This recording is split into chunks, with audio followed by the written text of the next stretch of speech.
So today we are going to cover this very interesting topic of valuation and related provisions under different statutes. Uh, Fortunately, we are in a virtual mode, but we would still try and make sure that it becomes it's a interactive session.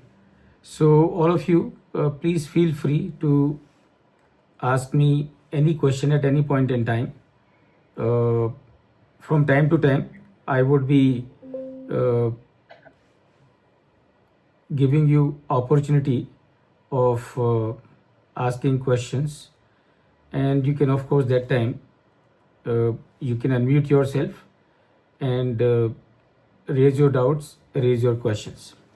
So this is how we intend to proceed with the session.